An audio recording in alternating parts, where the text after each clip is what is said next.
Blessed be everyone, and welcome to my YouTube channel. Today we're going to be talking about why witches and Wiccans celebrate the seasonal cycles. But before we do, hi, I'm Sandra from MysteryWitchSchool.com. If you're new to the channel and you want to know more about Wicca and witchcraft, hit the subscribe button and the notification bell so that you don't miss any videos.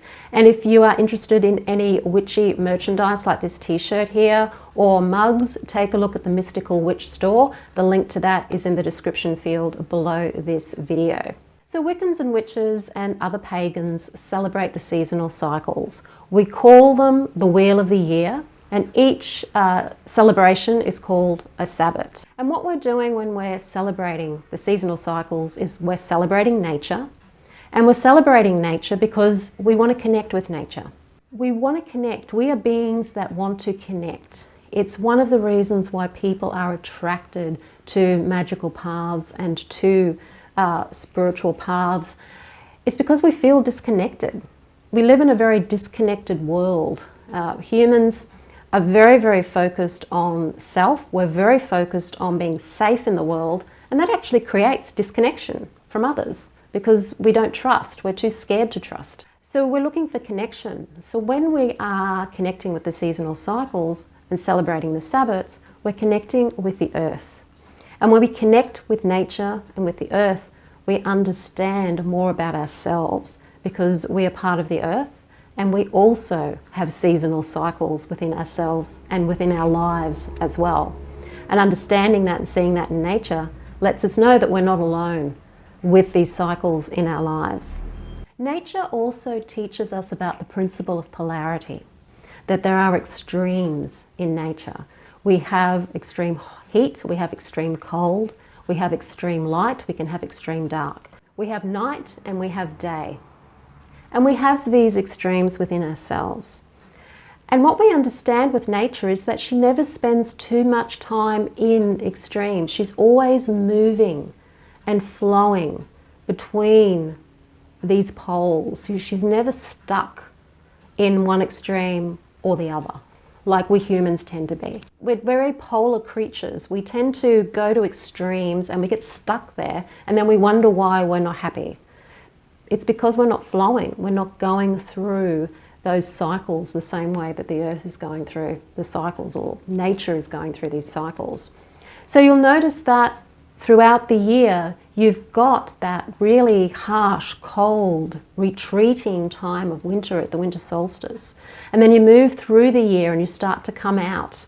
And things are very mild around about the spring equinox. The weather's quite pleasant. It's a bit more of a balanced part of the polarity. And then the pole starts to move further towards summer when it starts to get really, really hot, and we start to complain about the heat and how hot it is. And then it moves on again till we get to autumn, which is more of a balancing time. It's more pleasant, it's more that equilibrium. And then of course nature keeps going on to winter again, and we repeat the cycle. So this is all about moving and ebb and flow. It's not about staying in one spot because everything moves, everything's in motion, everything is energy, and energy vibrates, energy moves. 99% of everything atomic is energy, and nature just shows us how we can connect with that. And when we're celebrating the winter solstice, the autumn equinox, the spring equinox, the summer solstice, we're celebrating these particular points where it's noticeable that there's change going on. Some of it's pleasant, some of it's not so pleasant. In Wicca, we also have another 4 Sabbats, which are in between the solstices and the equinoxes. And those in between Sabbats mark when you can really start to see the transition between the particular points in the cycle.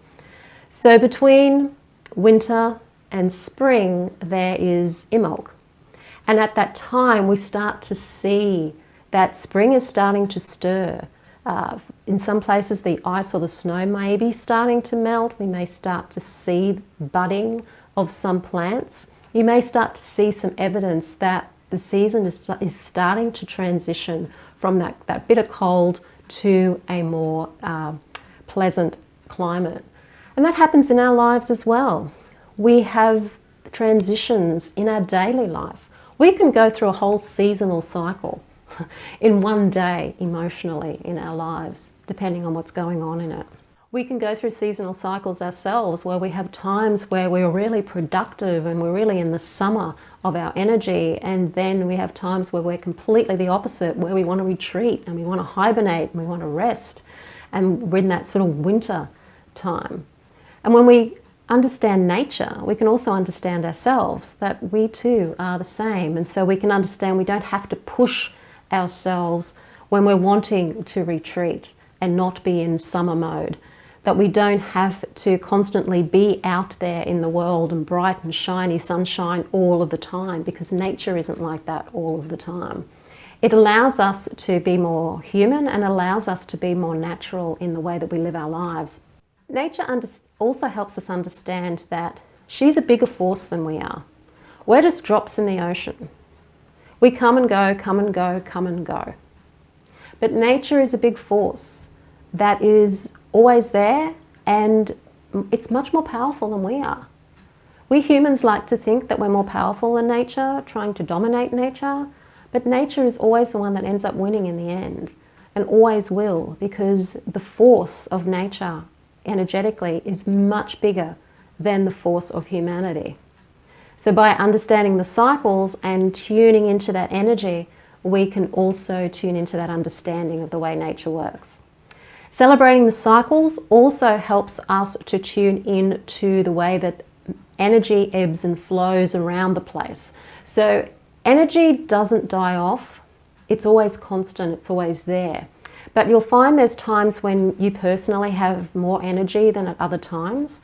And so you'll see that energy can fluctuate, that energy can be used, it can be transformed, and it can come in and it can come out. It's always flowing. And we can see that with the energy of nature as well, that there's times when there's the conservation of energy, there's a time when more energy is coming in, and there's a time when there's more energy going out. And that's what we do when we're doing magic. We're learning how to work with energy. We're learning how to work with our own energy, making sure we have enough energy so that when we do our magic, we can put that energy out into the world to make things happen.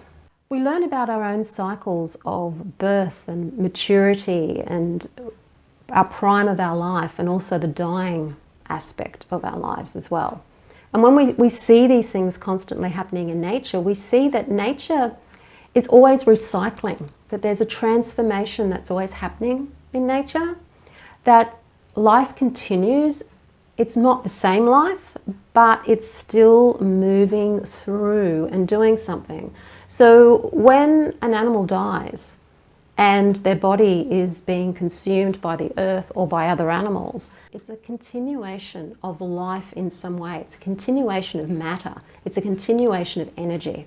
From a more spiritual point of view, maybe when we die, it isn't the end, that there is some type of continuity to our existence or to our consciousness. We may not know exactly what that is, but that there is some type of continuity. So nature can teach us so much just simply by honouring the cycles, tapping into the cycles, and finding out how we can work with the cycles in order to help us understand ourselves, to understand our lives, and also to help us navigate our way through life as well. It's not an easy thing to do, being on this planet. We have extremes of sadness, extremes of anger, extremes of fear in our lives, but we also have extremes of joy and happiness and connection as well. And it's understanding that that is life, and that when we come up against something we don't like in life, that it's not like something's wrong, it's just that that's there, and it's something that we have to learn to navigate and how to work with the energy of that in order to allow it to transform into something that is more positive and beneficial. In the same way that nature always transforms things in a way that is more beneficial for nature. If you liked the video, hit the like button, share it with your friends. Don't forget to subscribe. I'm Sandra from mysterywitchschool.com. Blessed be.